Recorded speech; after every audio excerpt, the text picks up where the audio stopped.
The naval system of the Allies was failing spectacularly in the most consequential maritime campaign of the Second World War. Something had to change. And it had to change soon.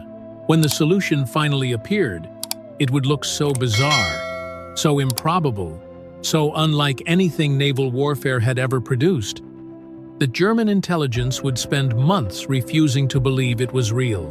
They would call it impossible. They would call it luck. Eventually, reluctantly, they would call it something approaching magic. That weapon was called the Hedgehog. It weighed roughly as much as a family motor car. It fired 24 bombs simultaneously in a perfect elliptical ring. And in the space of a single month, in 1943, it would contribute to the sinking of 43 U-boats, a figure so catastrophic for the Kriegsmarine that the entire strategic calculus of the Atlantic War shifted in ways from which Germany never recovered.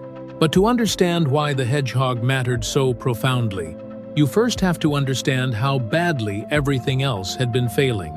By the summer of 1942, the Battle of the Atlantic had reached a crisis point. The British government was desperately reluctant to acknowledge publicly. U-boats were sinking Allied merchant ships faster than they could be built.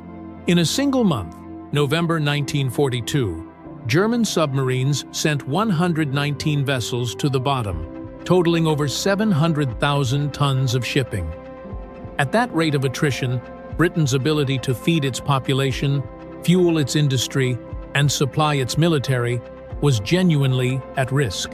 Winston Churchill would later write that the U-boat threat was the only thing that truly frightened him during the entire war. He was not being rhetorical. The problem was brutally technical. The depth charge, the Royal Navy's primary anti-submarine weapon since the First World War, operated on a principle simple to understand, but enormously difficult to execute effectively. A canister of high explosive, typically containing around 130 kilograms of amytal, was rolled off the stern of an escort vessel or fired from a thrower to either side, set to detonate at a calculated depth.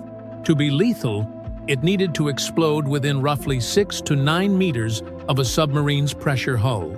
Given that a U-boat was approximately 67 meters long and 6 meters in diameter, and given that the ocean is a three-dimensional space of near infinite volume, hitting anything reliably with a weapon whose timing depended on water pressure and whose placement depended on an educated guess about the target's current speed and bearing was, to be precise, not a reliable method of killing submarines. But the depth charge's most fundamental flaw was not accuracy. It was physics. The moment an escort vessel passed over a submerged U-boat and began its depth charge run, contact was lost. The ASDIC sonar, Britain's acoustic detection system, revolutionary when it entered service, projected a sound pulse forward and downward and listened for the echo. As the ship closed on the target, the sonar beam slid past the U-boat and the contact vanished. There was a dead zone of approximately 150 to 200 meters in front of the ship during the final approach, where the submarine was effectively invisible. A skilled U-boat commander would simply alter course during this blind interval. By the time the depth charges detonated, the submarine was somewhere else entirely. The entire attack was, in essence, a guess made at the worst possible moment. The engineers who solved this problem worked out of the Directorate of Miscellaneous Weapons Development, a name perhaps chosen specifically to discourage curiosity. Based in Havant, Hampshire, the DMWD suggested a department dealing with afterthoughts and oddments, but its output told a very different story. The team that developed what became the Hedgehog was led by Lieutenant Commander Edward Terrell, a barrister by training and an inventor by temperament, working alongside a small group of scientists and naval engineers who were under no illusions about the stakes involved. Their challenge was not merely technical, it was existential. The core idea behind the Hedgehog was radical, precisely because it was straightforward. If the fundamental problem with depth charges was that they were dropped after the ship had passed over the target, after contact was lost, then the solution was to fire the weapon forward, ahead of the ship. While the as-dick contact was still maintained, the weapon would impact the water before the escort had overrun the U-boat. Contact would not be broken.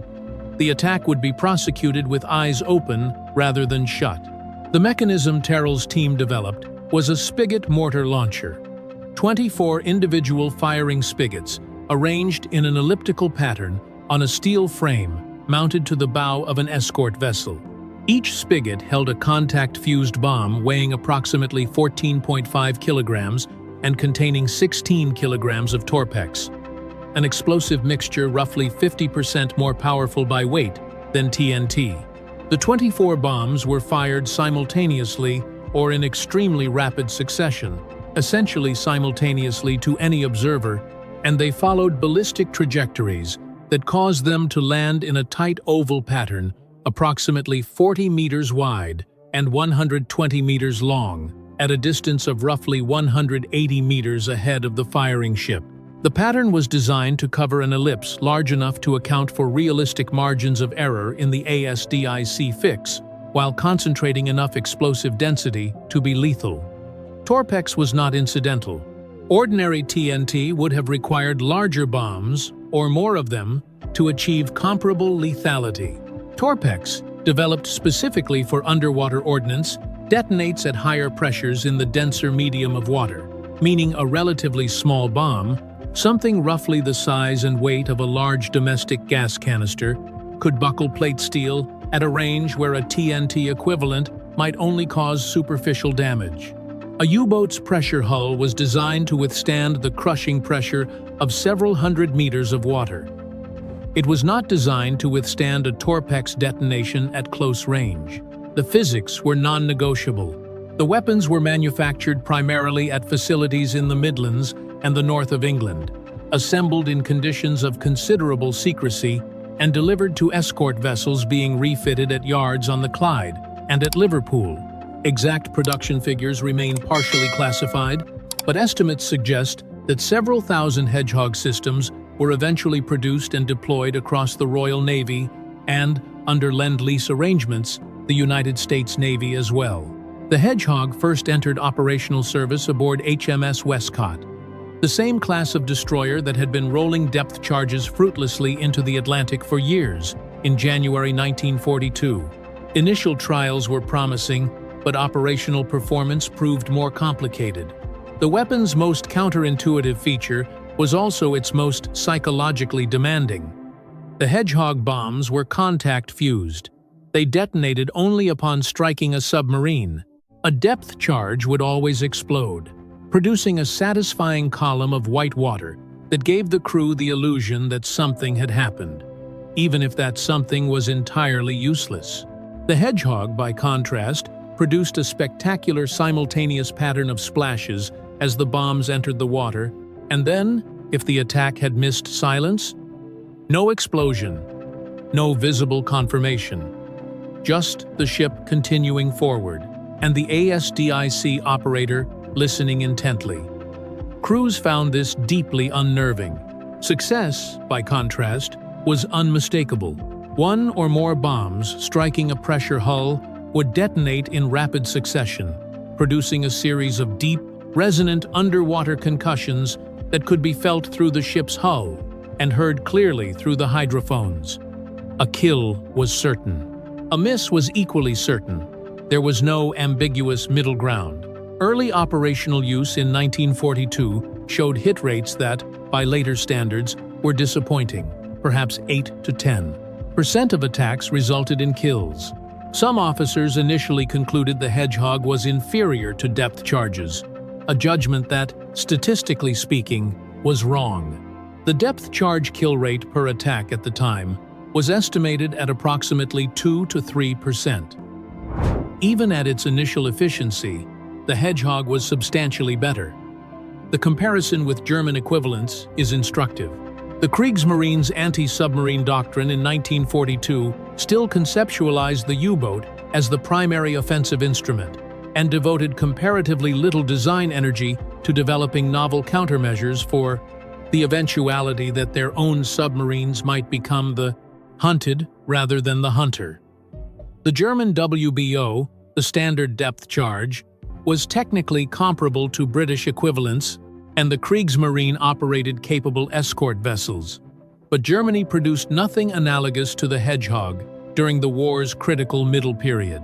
When German engineers eventually captured and analyzed examples of Allied forward-throwing weapons, their intelligence assessments initially concluded that the reported effectiveness must be exaggerated. 43 submarines in a single month was not a number that admitted comfortable interpretation. The Americans moved quickly once they understood what the British had produced. The United States Navy adopted the Hedgehog under Lend-Lease arrangements, mounting it on destroyer escorts, beginning in late 1942 and accelerating through 1943. American production eventually exceeded British output. By the time of the pivotal convoy battles of May 1943, the month historians later designated as Black May for the Kriegsmarine U.S. escort vessels armed with Hedgehog were operating alongside Royal Navy counterparts across the mid-Atlantic Gap. The American version was operationally identical to the British original, a degree of direct technology transfer that was unusual in the complex politics of Allied weapon development. The impact of the Hedgehog on the overall trajectory of the Battle of the Atlantic is genuinely difficult to disentangle from the simultaneous effects of improved ASDIC sets, longer-range aircraft, escort carrier operations, the breaking of naval enigma, and the simple expansion of convoy escort numbers.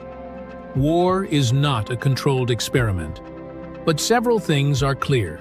Kill rates per attack from forward-throwing weapons consistently outperformed depth charges across all theaters where both were employed.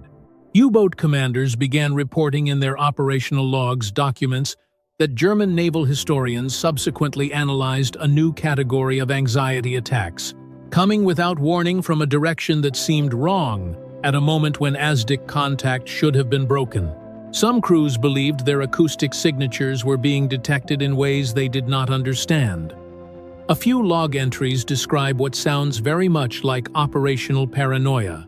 The legacy of the Hedgehog is visible in two distinct directions. As a weapon system, it established the principle of forward-throwing anti-submarine armament as the standard for all subsequent naval escort doctrine. The Squid, a three-barreled mortar that replaced the Hedgehog on many Royal Navy vessels from 1943 onwards, refined the concept, adding depth-fusing capability and an automatic targeting link to the ASDIC set. The Limbo, which followed the Squid in the post-war Royal Navy, refined it further. Still, the direct line of descent from Terrell's team at Havant to the anti-submarine weapons carried by modern frigates runs unbroken. Several surviving Hedgehog launchers can be examined at the Imperial War Museum in London and at the Royal Navy Submarine Museum at Gosport, where they sit in a context that makes their ungainly industrial appearance somewhat incongruous, alongside the sleek architecture of Cold War submarines parked outside. As a moment in the broader history of the war, the Hedgehog's significance is harder to quantify, but perhaps more important. The Battle of the Atlantic was decided not by any single technology or any single battle, but by a cumulative shift in the balance between attack and defense.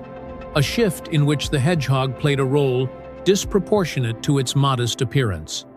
A steel frame bolted to a ship's bow, 24 spigots, 24 small bombs, 240 kilograms of Torpex falling in an oval pattern into the North Atlantic. Return for a moment to that gray morning in early 1942.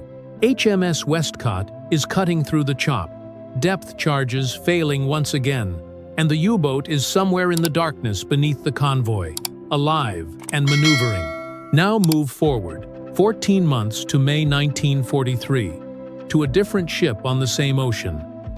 The ASDIC operator has a firm contact. The bearing is steady. The range is closing.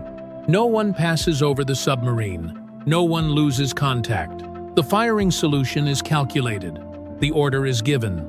24 bombs leave their spigots in a crack of simultaneous noise, trace their arcs against the overcast sky, and fall together into the sea in a perfect ellipse 180 meters ahead. There is a pause of perhaps 2 seconds. Then, the crew of the escort vessel feels, through the soles of their boots, the palms of their hands, and even the fillings in their teeth, 2 deep, resonant concussions from somewhere below the waterline. The hydrophones go quiet. The Azdic echo disappears. An oil slick begins to spread across the surface, followed by debris, and then nothing more. The Hedgehog looks like a piece of agricultural equipment. It sounds like a fireworks display. It operates on a principle simple enough to explain to a child. And in the year that mattered most, when the entire strategic weight of the war in the Atlantic balanced on whether Allied convoys could continue to reach their destinations, it helped tip that balance in ways no one in Germany could explain. Some in the Royal Navy initially refused to believe it. U-boat crews themselves understood it fully only in the final conclusive seconds of their last dive. 43 submarines, 1 month, 24 spigots. The numbers speak for themselves. They always did. Kamun Lange. Comment, like, subscribe, nếu thấy hữu ích, hãy góp ý cho chúng tôi.